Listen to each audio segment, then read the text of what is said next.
Okay, I think everyone managed to get their fika, their coffee and sandwich. The Future Nordic Days continues for the rest of you who are just standing in the line there for the cafeteria and so on. If you want to listen to this very interesting seminar, please just have a seat in the couches or on the chairs here. YouTube guys, hi, nice to see you again. All right, now we're going to have a really interesting session. Fia Gulliksson is a person I have kind of met earlier. We had a live web seminar a few days ago. And just by those few minutes, she really inspired me. So like all weekend, I've been thinking about what you said, Fia. Yes. And I think I wrote on Twitter, I don't remember exactly how you put it, but depending on what you choose for dinner, you can change the world. So that's how simple it is. Your dinner plate can actually change the world. Fia Gulliksson is from a neighborhood county to mine, from Jämtland. And I think she talks about food and gastronomy in a way that changes your mindset. You look at the system in a completely different way. So I think this is a great sort of second key speaker after Ray here earlier. From love to food. Welcome, Fia. Thank you. Thank you.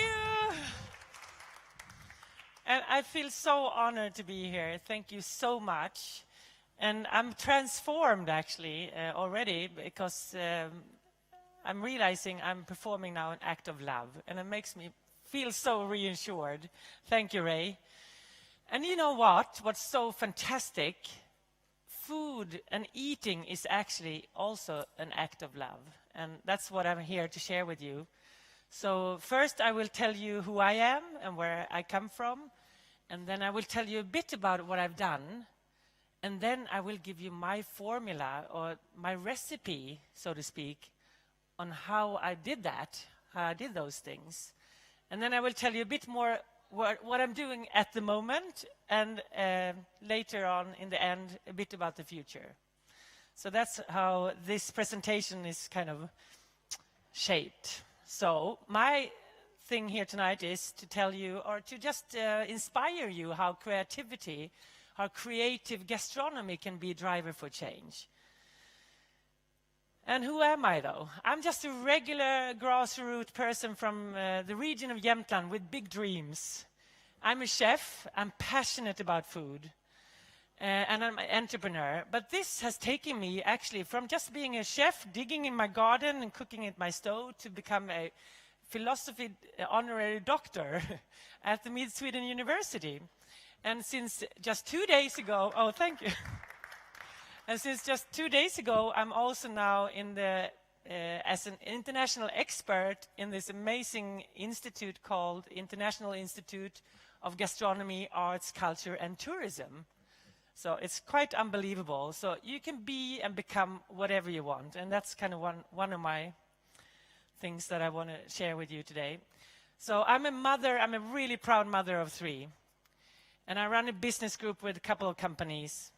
And I have one husband, and sometimes I wish it would be the contrary, because life would be a lot easier, but life's not easy, so you just have to handle it, and that's when you come up with your formulas. As I told you, I'm really passionate about food, and I think to find your passion and find the things that you really love makes it easier for you to go on your path, to follow your dreams, to reach your goals. And I'm born with something called lingua applicata. So if you come close to me later on, I can show you my tongue, because I have a super curvy tongue, and I can taste and I can smell things so intense. And that's why I guess I'm passionate, because I'm good at it. And all my life, I kind of hung up memories and faces on smells and of taste. So if I smell you, don't be scared. That's how I will remember you more than your face. So. And what do I do then? I used to say that I design and I empower organic, good food ecosystems. Because that's really what I think creative gastronomy is.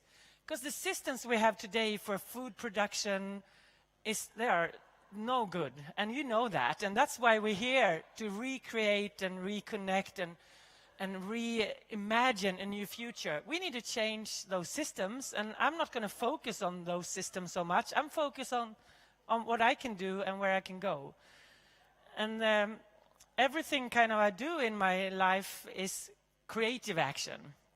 It's food and culture, and often in new inspiring collaborations as a foundation for my businesses, and also as a foundation for changing things in my community. And now actually not just in my community, but also outside my community. But let's start with the community. What happened there? So 30 years ago, can you imagine? I'm actually soon 54. 30 years ago, it took me 2 years to inspire the people that started Storsjöyran that they needed food in their fantastic music festival. And to use food as an add-on in something else that you're working with is very much successful.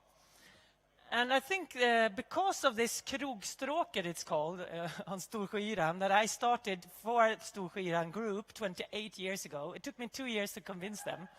That's how passionate I was about Storsjöyran, my region, and that I wanted this to happen. I think it's the key why there's still a successful music festival. You've seen what happened to all the music festivals in Sweden and in the world lately. So food can be an add-on, but for me, food is more the core of my actions. But it could also be an add-on. So that's what I've done. And also, if you are aware about how food is produced and where it comes from and what it does, and if you raise the awareness in your region, things can change too. So since I'm a mother of 3, when I decided to become a mom, I also realized I need to bring back this world to my kids. So I kind of have a mindset 8 generations ahead. And I'm very proud of being a part of the Sami culture. I'm not a Sami myself, but I live in Sápmi. And the indigenous people of the world, they have really got the right notion of the future, I think, because they are always thinking 8 generations ahead. So therefore, I kind of inspired my municipalities and the local leaders that we need to be part of this global network called Creative Cities Network. And for 2 years, I was running there, trying to inspire them, let's be part of this network, and it didn't really work, so you have to find smart ways of doing this. So this is kind of tapping into my formula. You have to find new ways of reaching your goals. So I actually put in a citizen proposal for my municipality to apply for this network. And they said, yeah, that's a great idea, but we're not going to prioritize it. We're not going to put any money into it. Then you have to find new ways and new ways of funding it. And eventually I found some friends within the Institute of Regional Development, and they helped fund it. And I found some great people to help me enhance this dream. So I'm super proud that we actually also had the annual meeting for this network. When we applied for the networks, I think it was 9 cities in the network. And it's a network about creativity being the driving engine for regional change, culture, so music, design, film, architecture, gastronomy. And since I come from this region, I'm a passionate chef, and I look around where I'm standing, I see we live in a place in all of Nordic countries really, but especially in our region, it's like a green gold chest, We have so much fantastic things in our soil. For instance, where I come from in the region, 70% of the farmed land is cultivated in an organic manner. We have 17,000 lakes in our region, and we can drink the water in nearly every one of them. I mean, that's such an asset for the future. So I'm so happy now that they finally identified this as a strength for regional development. And it also helped us become attractive in the rest of the world. So if you follow your dreams and you follow what's strong in your region, it actually shows in the world. So during 4 years, when Sweden talked a lot about gastronomy out in the world, we had $1.4 billion worth of articles. 40% of that coverage was from our region. And of course, not just because of me, it's because of the region and the fantastic entrepreneurs and the fantastic artists and food producers. also helped doing that, but this is also just like focusing on what's strong, not what's wrong. So I'll just walk through you this quickly. These are just platforms and ideas. But what I'm really proud about is, and that's kind of when I made my formula or my recipe concrete, was when I started this restaurant 5 years ago called the Jazz Kitchen, which is very much a collaboration, because we were 3 people from different disciplines. It was 1 artist, 1 chef, and then me, of course also chef, but also more an entrepreneur. Together we started this restaurant with nearly no money. We had this vision, we communicated the vision, we got the people in that helped us find a purpose within the vision, and we did some action. So starting with only like 400,000 Swedish crowns, year 1, and just a lot of imagination and love and creativity, we took this restaurant to the top in Sweden. And after 3 years, we actually had a turnover of 13 million. We had 22 employees, and we made a profit of 6%. But that's not what I'm most proud of. I'm most proud of that we built a social and cultural economy. We use only local and organic products in the restaurant, and it made us a #1 sustainable restaurant in Sweden. And it also made us win the White Guide Award. But I guess what I'm super, super proud of is that this team, because I sold this restaurant 2 years ago, they are still up there. They're still up there like the 2nd best restaurant in our region after Färviken. And so it's actually working. The system I've put in there, the formula, actually works, and they are still doing it. So you can really empower others with your own visions as well.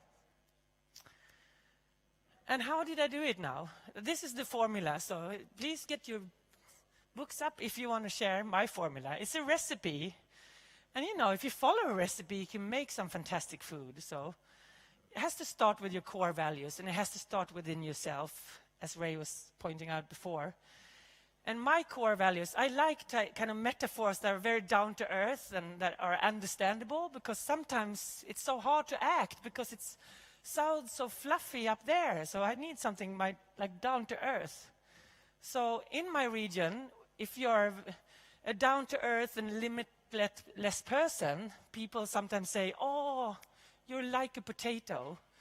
And to be like a potato, for me, is the greatest, most amazing compliment I actually can get. So I call myself a passionate potato. And that's the first part of my recipe. If you are a passionate potato and you want to be a good potato, you want to be a potato that tastes good, you have to be a clean potato. You have to grow in the soil that are clean, and you have to build the body you go to. So you have to be a good, clean, and fair potato. And I think to be a passionate potato, a driving potato, is really cool, because if you're a spectator, you're not a good potato. You can't just sit in the couch or be a couch potato. Not if you want to change the world. You have to be a passionate potato. So I think it's a very good kind of core value to stand on. And what kind of potato do I want to be? Well, I don't want to be a short-term potato. I want to be a potato that can, you know, stay there, a sustainable potato. So that's the first part of my recipe, and to set the core values. And I kind of see it like putting out the carpet instead of a framework, because if you have a carpet and everyone wants to be on your carpet, they can still hang out a bit, and then you can still take off, and it's a flying carpet. But then you need to set your priorities right. And, you know, as a mother of 3, running businesses, still want to stay in shape, I still want to live and see my grandkids, you have to take care of yourself. You have to prioritize. So what starts with yourself also applies to your businesses and your region and the globe. And I call it the bucket theory. I have a bucket theory, and every day I have to think about my bucket theory. So I try this now. Imagine your life is the bucket, and you're a passionate potato, and you want to preserve yourself for the next season or before the new potatoes come. So you need to put the potatoes in the earth cellar. And you put the potatoes in first, because that's a symbol of your health and the green economy. Put all the potatoes in the bucket. The bucket is totally full of potatoes. What do? You need some more aspects in life. You can't just think about the green economy and your health. There are some more aspects, the social aspects and the cultural aspects. They are like pebbles, little stones. you need to put those in the bucket as well, because that gives some air between the potatoes so they don't get moldy. So you put those social and cultural aspects in as well. And then you need to put some sand in the bucket. And the sand symbolizes the economic aspect of your sustainable life or your sustainable company. And if you pack your bucket that way, you can put it away in the earth cellar, and the next year, before the new potatoes come, they're in perfect shape. But what happens if you pack and you prioritize differently? What happens if I put the sand in the bucket first? Not all the potatoes can fit, right? And they get moldy, and some of the pebbles can't fit.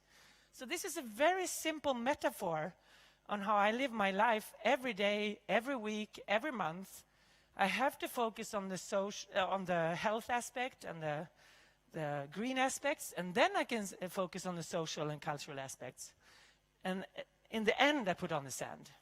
So it's a very effective metaphor, and I think it's kind of a new way of talking about Gro Harlem Brundtland's sustainability.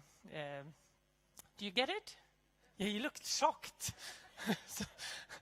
But anyway, the best thing, though, if you pack the bucket this way, is always room for some champagne or some golden edge or inviting friends to your house, or, that's the perfect way, I think. So those two kind of ingredients I had in my recipe. But, when the kids came and I had all these visions for my region, I didn't reach out there. I kind of saw the stars, and we kind of reached halfway to the moon. I realized I need to do things differently. I can't do it the way we've done it before. The systems didn't allow that. So you have to become like a CIA agent. So you have to challenge the system. You have to not ask for permission, you have to ask for forgiveness. And you have to collaborate, you have to imagine, and you have to act. You have to challenge the systems, you have to innovate new ways, and you have to agitate. It took me 2 years, most of my things, before they actually came to action. And you have to have a lot of courage and step out of your comfort zone. I was scared shitless before coming up here, but now I feel comfortable because it feels like maybe I can inspire you somehow. And you have to raise awareness always, and I think we really need to start with the kids. And we have to celebrate. We need to put some champagne in our buckets, and we need to inspire others, and we need to affiliate. So I think CIA agent is a great way of being if you want to change things.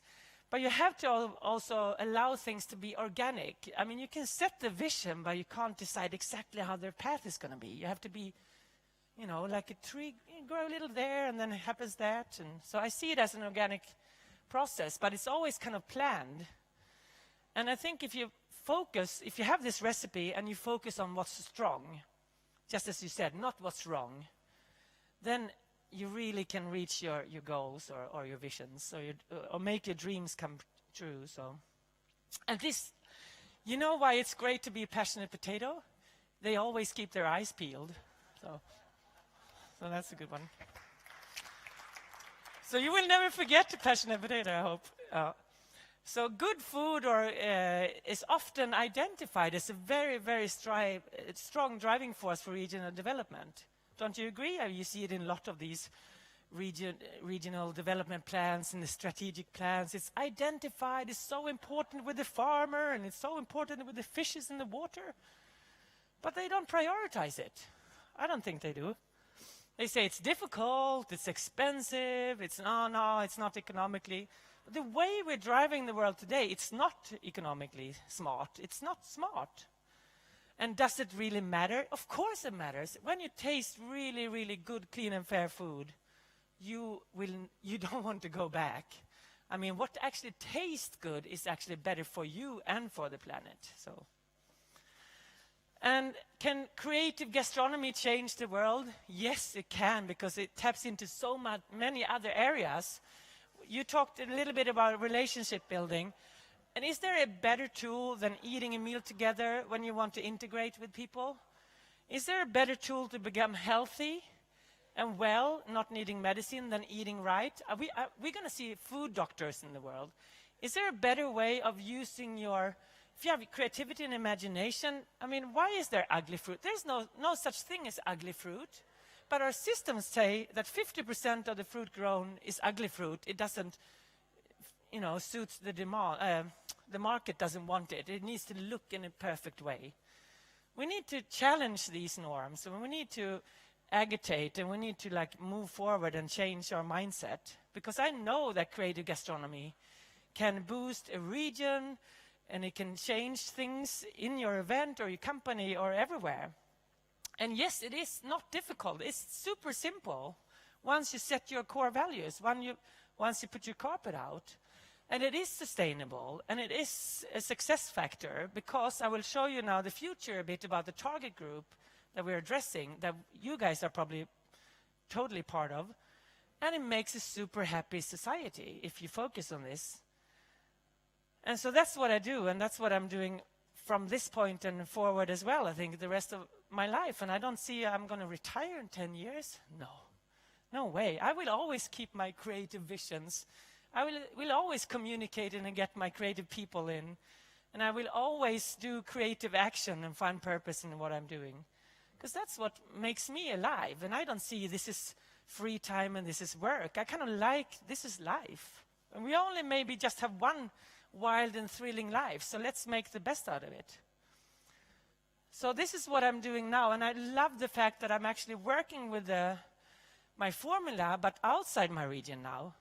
So I'm working at the moment in London. And because I think what we have here in the Nordics is a lifestyle and a more simplistic way of approaching life or taking care of Mother Nature. And I think we have a more simple way of giving back more than we take. And I think maybe we can show the world something about that. And that's why I'm so proud to be asked by these 8 fantastic destinations to put up a creative food festival in London in October. And it's going to be called Creative Destinations at Nordic Matters. And do you know, this whole year is just a festival of love, because it's a festival of cultural intentions from the Nordic countries at this amazing building just next to London Eye. And it's formulated by the Nordic Council of Ministers, and you will tap into Nordic culture and lifestyle the whole year. But in October, it's going to be girls on fire and boys on the rise, because that's the concept I will do. We will challenge norms in the UK. We're going to have the best chefs in the Nordic countries standing outside cooking on fire. And these chefs are great chefs, but they're also females. And we're going to have the best bakers baking with the children. And these bakers are the men of the Nordic countries, because this is a norm here. But it's not the norm in the UK, so we can really challenge norms and maybe attract them to come visit us. I also run a tea company together with my husband. He's the CEO of this company. And what we do there is also on a global aspect, because the more organic, good, clean and fair tea we sell in a Nordic flavor, the better the world will be. And then I'm always doing creative trends, or thinking about how can we tap into the mega trends of the world, and how can we change things to the better. And I think Nordic lifestyle at the moment, as I said before, is very smart, and it's very successful to reach out to see how we can change in a positive way. That's why it's so fantastic here to be invited at the Nordic Future Days to talk about this.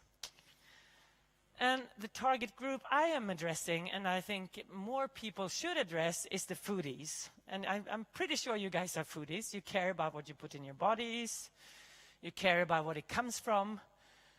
And this is actually a growing target group worldwide. And when this study that I have is 1.5 years old, but I think this target group has grown tremendously since then. But at that time, 3 out of 10 of the global traveler said that they were foodie. And 4 out of 10 of the Nordic travelers were foodies. And what is a foodie? A foodie is someone that spends, a normal tourist spends 1/3 of the budget on food while they're traveling. A foodie spends up to double on food when they are traveling. A foodie normally has a lot more money in average income.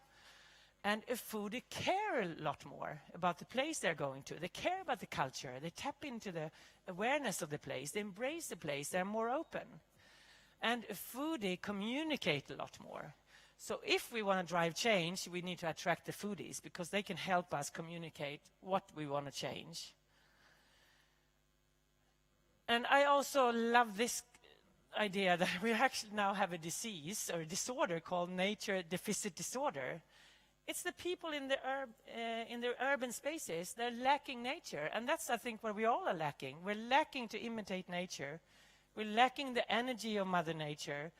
And we need to find new ways of tapping into that. So if you're looking at the future, this is a disease or a disorder, maybe you can help get away from the planet, because we don't want that. I mean, that's so strange that there even is a disease called a lack of, being in nature.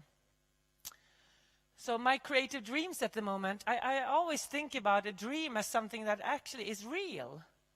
And I've always felt that this is my boathouse. I dreamt about it 10 years ago, now it's there. And this is the place where I invite the world to come and see me. And I've decided where I stay, because my family loves to stay there, and I kind of love to stay there most of the time. I have to make it the center of my world. And a dream is just actually something that hasn't just yet materialized, but it is actually real, just dreaming it. So keep dreaming and follow your dreams, and you will reach your goals, because what is the cost if we don't? I mean, that's what scares me sometimes, and that's why, even though I'm scared, I'm standing here, because we need to really focus on this. We can't stop thinking about these things, and we cannot stop creating fantastic new formulas to follow our dreams. We have to just keep going. And you were asked if you had a favorite saying every morning. I have 3 things every morning. I think about my bucket theory. Okay, how do I plan this day or this week? Okay, I got 4 hours sleep. I need to, I kind of try to balance. It's a balancing act to just be alive, and especially to be a mom and a leader, and oh my God. And then I also have these 2 sayings that I every day kind of tell myself: to get there spells together, to get there spells together. You have to see it written to understand it. But then also I love the one that Mahatma Gandhi says: be the change you want to see in the world. Because that's really what it's all about. Dream and just be that, and it will become your reality. The brain doesn't know what's false or right. The brain just knows what you put in it. So go out there and hunt your dreams and make them reality. But I'm 54 now, and I kind of think it's time for me to have my own, how do you say, saying or quote? So my new quote is: be a passionate potato and you can change your world. And creative gastronomy can be one way, but I'm sure we're going to hear a lot of ways here now. And I'm very, very happy to be here. And thank you, Lars, for inviting me. And hi there, everyone on YouTube. So, thank you. Thank you, Anna. Thank you. I'm going to hug this potato. Oh. How did I smell? Oh, you smell lovely. Okay, good. Like Mother Nature. Like Mother Nature. Yeah. Perfect. Thank you so much, Fia. This was really so interesting. I'm gonna ask you a question that I hear a lot. When we sort of when it comes to political leadership, and we are discussing good food or not so good food. When it comes to school, the food that we give to our children in the schools, or the food that we deliver at the hospitals. And then we know that this food is better for the planet, it's better for the people who's going to eat it. But this food that's perhaps not as good is more expensive. And then we end up with this economy issue that you said would be the last thing you put down in your potato bucket.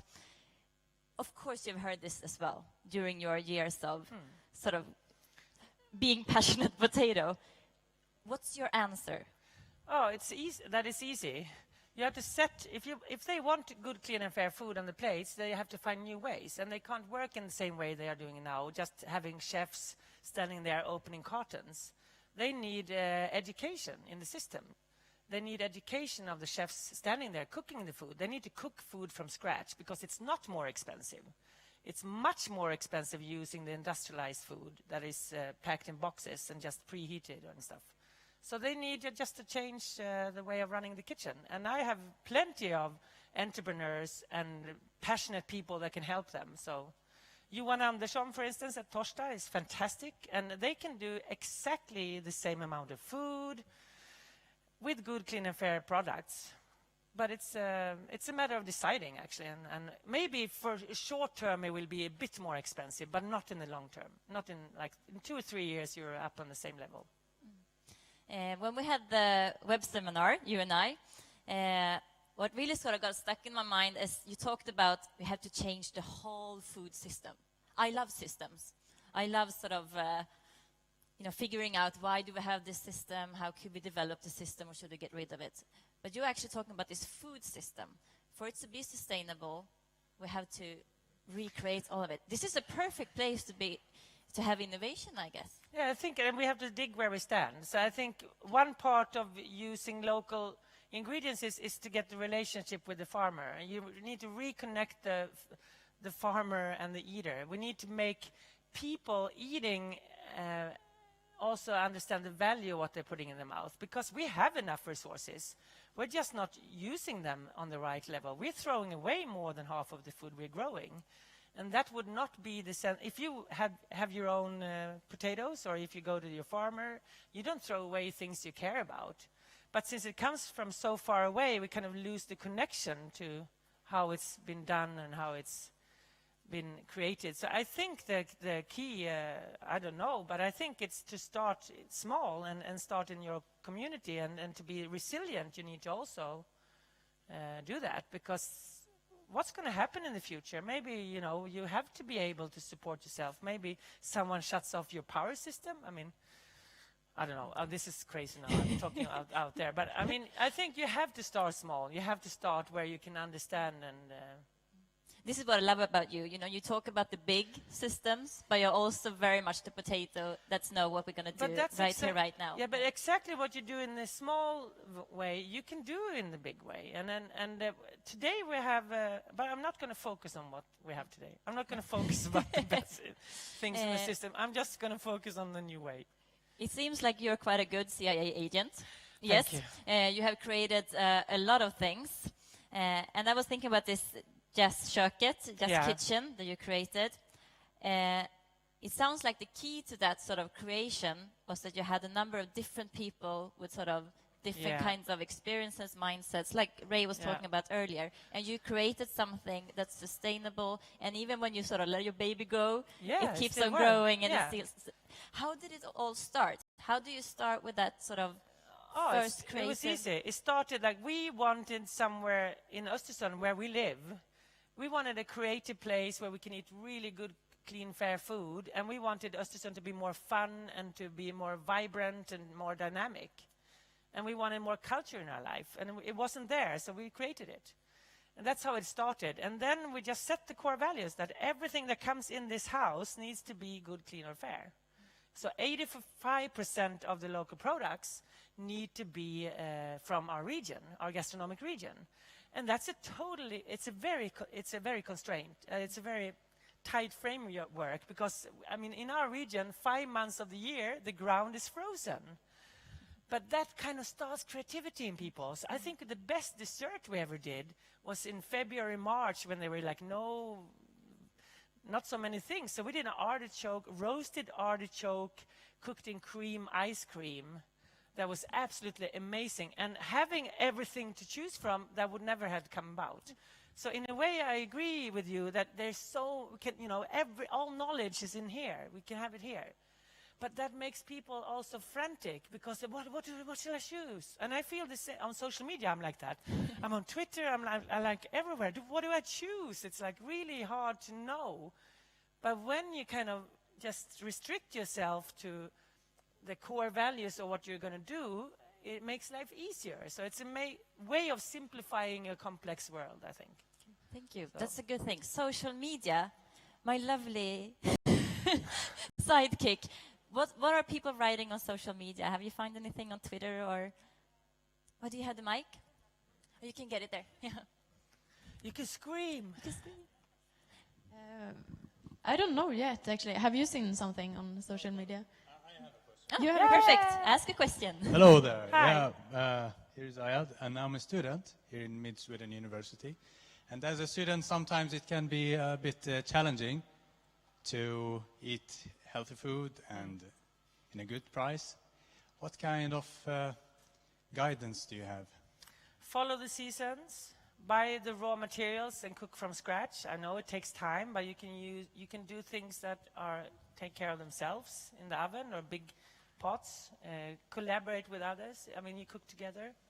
There are many ways, and actually, also you can cut. You probably don't eat unhealthy things, but just cutting out, eating 10% less meat, for instance, and instead using protein from vegetables cuts down the price. And there are many ways, and it's. But I know it's hard. It's really hard, and it's very challenging. And every day, it's for me too. Even though I'm a chef, it's a challenge. But it's fun.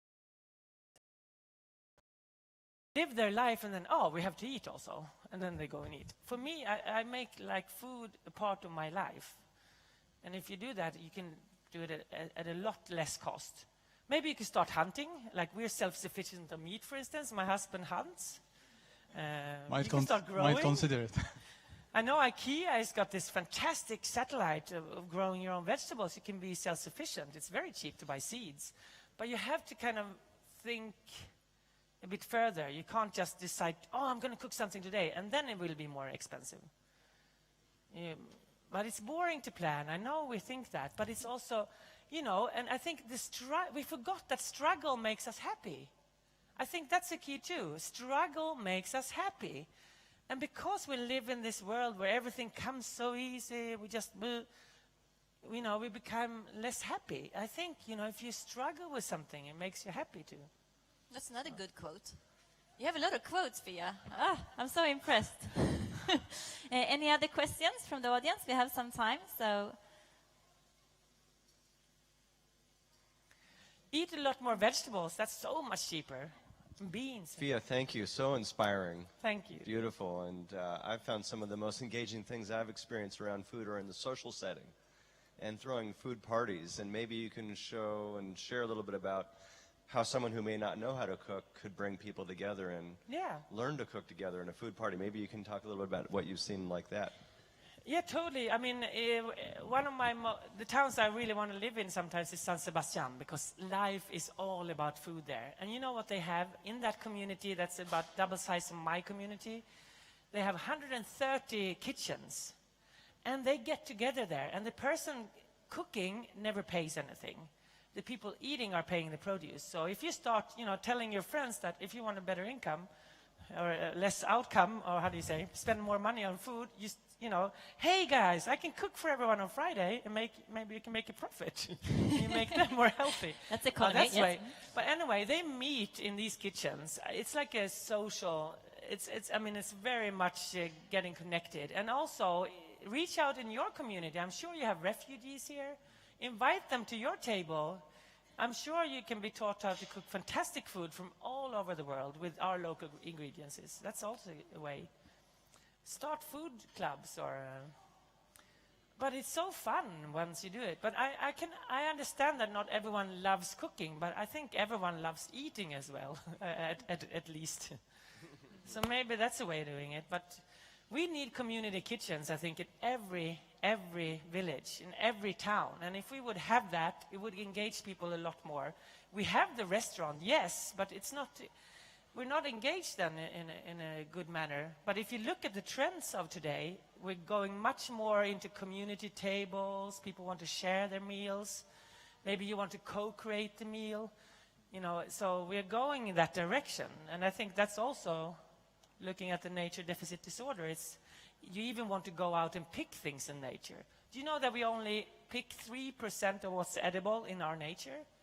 There's so much edible things that are wild. Start foraging. That's a way to keep your money in your pocket. I know another thing that you're passionate about, and that's equality. Oh, yeah. Yeah? Oh, yeah. Oh, I forgot about that. I Yeah, know. so important. And you talked about a little bit when you talked about London and the chef thing, but equality and the food system. Yeah. Tell us. Within the gastronomy scene, as you know, all these famous chefs in the world are mostly 95% men. they are the ones that we've decided are valued to be on the front page of Time, the gods of gastronomy, you know. And it's how we value things. And I think it's so important in all companies, in all projects, that you have equality, 50-50 men and women. And why? It's not because it has to be equal in that sense. It's because that's how we reach the best result. And I'm so convinced. And that's one of the key things that we succeeded, I think, with the Jazz Kitchen, was that we had the youngest person was 15, the oldest was 67. I think we came from 7 different ethnic backgrounds. And we were 50-50 men, women. That's the absolute best tribe. That's the absolute best way of solving the future's problem, to be a diverse group. And that's why I fight so much for female rights within the gastronomy. Empower the females, and we will see a whole different world of a whole different food system.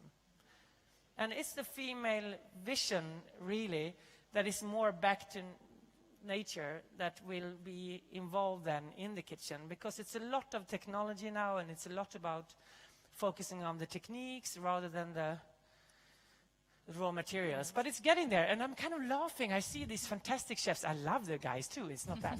And then Led Zeppelin, those guys are standing there with the gum boots, and yeah, we're following the season now, and we're using the whole animal, you know. They're saying exactly the same thing as my grandma said, you know. But it's now. It takes time sometimes. It takes time. Yeah, I know. Yeah. So that's why I'm really, you know, we need to empower females for a better world. And the smart guys, they understand it because it's less work for them. Perfect. The ones that are watching us on YouTube, you find Fia Gulliksson both on Twitter and Instagram. We found each other as well. So if you want to connect with her. And Facebook. And Facebook as well. So you can easily, and Food in Action, it's a good thing to look for if they want to find you. And if you haven't figured it out yet, my name is Fia, and it's an acronym of Food in Action. Or is Food in Action an acronym of Fia? How do you say in English? It's both. Okay. So, perfect. Thank you so much. Thank you so much. A big applause to this passionate potato. Thank you. Thank you. Okay, we will now have another 20-minute break. So about 20 past 10 o'clock, we'll meet here again. And we will connect with someone here up on link